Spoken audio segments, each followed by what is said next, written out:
Olha só, gente, nesta quarta-feira, 3 de julho, é celebrado o Dia Nacional de Combate à Discriminação Racial, uma referência à aprovação da Lei 1390 de 1951, a primeira lei contra o racismo aqui no Brasil. A data marca um importante ponto de reflexão sobre a necessidade da mobilização contra o preconceito racial e uma democracia cada vez mais evoluída. Mas, para falar sobre o assunto, o Balanço Geral Manhã recebe com muita alegria o juiz Marco Adriano Fonseca.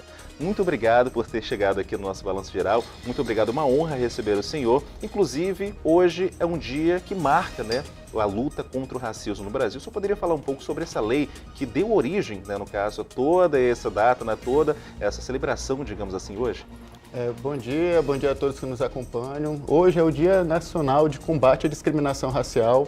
Ela é uma alusão à Lei Afonso Arinos, que foi a primeira lei que instituiu uma ação antidiscriminatória no Brasil, É uma lei que pune justamente práticas de discriminação racial, especialmente no contexto de hospedagem, Então, um caso curioso, um dos primeiros casos que ocorreu, foi justamente de uma atriz americana que veio ao Brasil se hospedar no Rio de Janeiro e, ao chegar no estabelecimento, ela foi recusada a sua hospedagem. E aí ela se posicionou, acionou as forças policiais e esse estabelecimento ele foi condenado justamente por essa prática discriminatória, Então, ao longo desses anos, a legislação avançou significativamente, a Constituição prevê o racismo como um crime inafiançável e imprescritível e cabe às instituições do sistema de justiça, a Polícia Civil, Polícia Militar, Ministério Público, o próprio Poder Judiciário, oportunizar canais de denúncia dessas práticas discriminatórias. E aí, nesse sentido, o Tribunal de Justiça do Maranhão, ele é um dos pioneiros no Brasil na oportunização de funcionalidades, seja para o enfrentamento ao racismo, como também de outras práticas discriminatórias. E na última sexta-feira, dia 28 de junho, já está disponível, desde essa data, um canal de denúncias de práticas de discriminação racial diretamente na página inicial do tribunal. Então, basta a pessoa acessar a página do TJ, tjma.jus.br, se dirigir nos ícones da parte inferior da página e lá estará um formulário, Clicando, abrirá um formulário para qualquer pessoa, seja o público jurisdicionado, seja servidor, um colaborador, estagiário ou mesmo magistrados que sejam alvo de discriminação racial, possam encaminhar sua denúncia e esse fato ser apurado pelo setor competente, Pois certo. Além desse canal, existem outras políticas públicas voltadas para combater o racismo, que a gente sabe que infelizmente é uma realidade no Brasil? Lamentavelmente é uma realidade no Brasil, mas que merece ser combatida de forma veemente. Então, o Tribunal de Justiça do Maranhão, ele possui o Comitê de Diversidade. Então, o Comitê de Diversidade incumbe propor ações, metas, indicadores, projetos voltados ao enfrentamento ao racismo e outras formas de discriminação.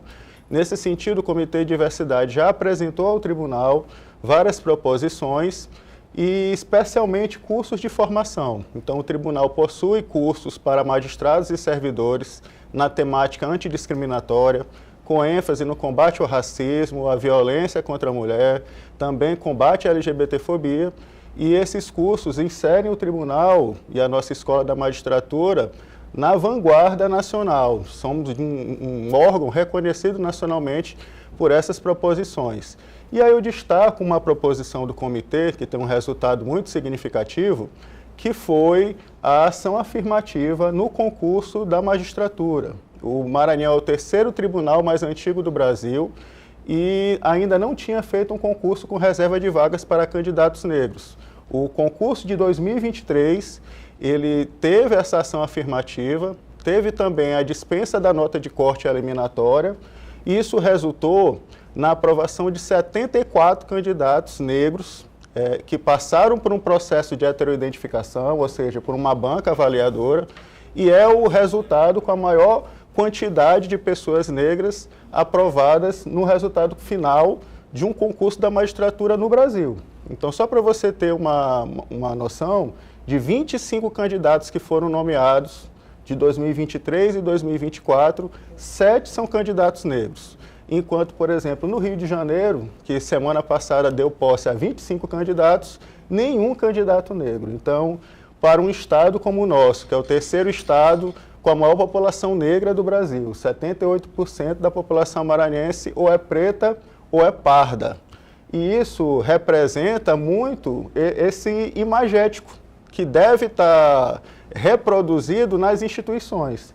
Então, o tribunal ele é o sexto tribunal com a maior participação, maior contingente de magistrados e magistradas negros.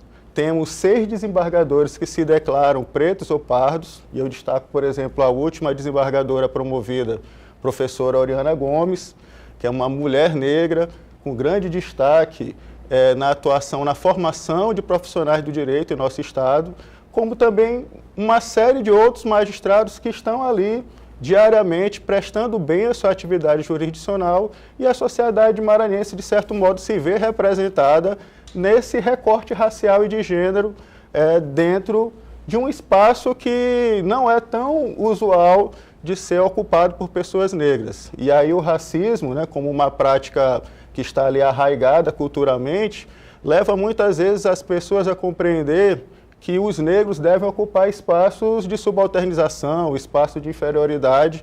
Isso é um resquício do processo colonizador do Brasil, isso é um resquício também das práticas do período de escravatura. Temos apenas aí 135 anos da abolição, uma abolição que ainda não se consolidou justamente na oportunização de iguais oportunidades para a construção, né, de uma sociedade efetivamente igualitária.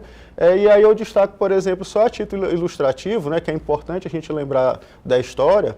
Até 1878, pessoas negras eram proibidas de estudar. Então, quer dizer, há menos de 150 anos.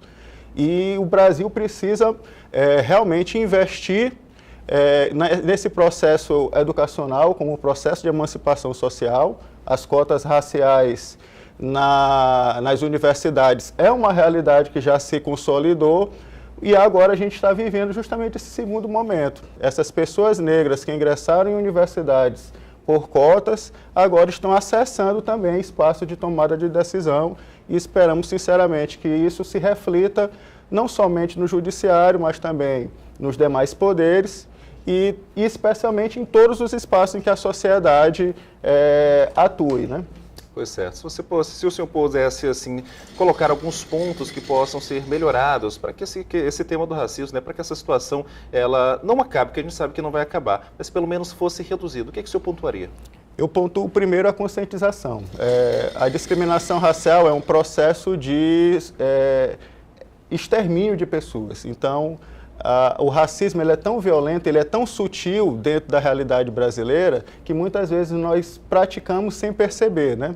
É aquela chamada discriminação indireta, implícita, que não é intencional. Então, o simples fato de não termos a mesma proporção de pessoas negras da população, 78%, representadas nos espaços de poder, já é uma evidência desse racismo que se denomina estrutural.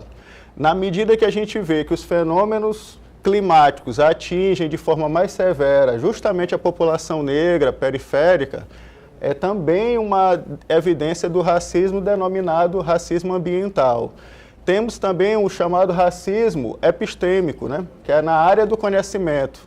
E aí fica a pergunta para o nosso telespectador: quantos autores negros você já leu?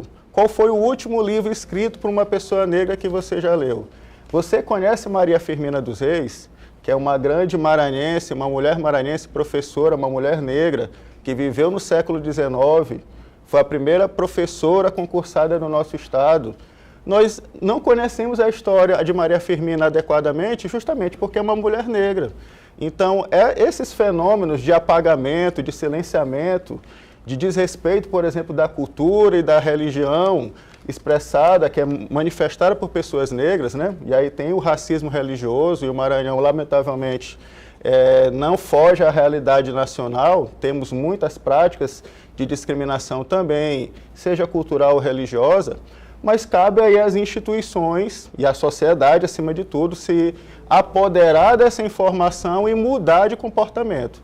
E aí eu destaco recentemente, semana passada, a Vara de Direitos Difusos condenou determinadas pessoas que praticaram uma discriminação de conteúdo religioso e racial, né, racismo religioso, em face da Casa Fante Achante, que é uma das casas de religião de matriz africana mais tradicionais na nossa cidade de São Luís. Então, uma decisão judicial reconhecendo que aquilo é uma prática de discriminação racial se insere justamente nesse processo de sinalização para a sociedade que é preciso mudar de comportamento. E aí destacamos também um outro registro, né? Estamos aí nesse período pós-São João, né? Tivemos aí no domingo o festejo de São Marçal e muitos não percebem ou não sabem que a dança do Bumba Meu Boi foi desenvolvida por pessoas negras. Essa dança, por muito tempo, né, essa expressão cultural que é marca do nosso estado, por muito tempo foi proibida de ser ali praticada no centro da cidade. Isso levou a essas manifestações culturais se expressarem no bairro do João Paulo, que era um bairro periférico, mesmo aqui próximo ao centro. Era o espaço que, digamos assim, as elites sociais de São Luís reservaram a essa manifestação cultural. E a força da população negra é tão evidente na resistência e, acima de tudo, na resiliência, né, de saber se adaptar para vencer essas amarras, que o Bumba Meu Boi é a grande expressão cultural do nosso estado e hoje todos nós temos muito orgulho e pertencimento, né, nos identificamos com essa manifestação cultural que é uma expressão da cultura negra maranhense, né? E aí eu destaco, por fim, o hino de São Luís. Então veja assim, o quanto de representações positivas nós temos, né? O hino de São Luís é Tambores de São Luís, evidencia justamente naquela narrativa as auguras, né? As amarras, os grilhões do período da escravidão, mas acima de tudo, a força da população negra que construiu as riquezas do nosso estado e continua construindo a nossa sociedade. Então, esse que é o recado que a gente passa, um recado de hoje nessa data. Não nos submetermos a qualquer tipo de violência ou discriminação, denunciarmos, acreditarmos nas instituições, mas acima de tudo, construir uma compreensão de uma sociedade pacífica, uma sociedade de respeito, para efetivamente alcançarmos o que a Constituição preconiza, que é construirmos uma sociedade livre, justa e solidária. Certo, muito obrigado então, Tutumá, por estar aqui com a gente, né, nessa data tão especial, inclusive emblemático, nós duas pessoas negras estamos aqui, inclusive é muito importante, muito obrigado por ter participado de hoje.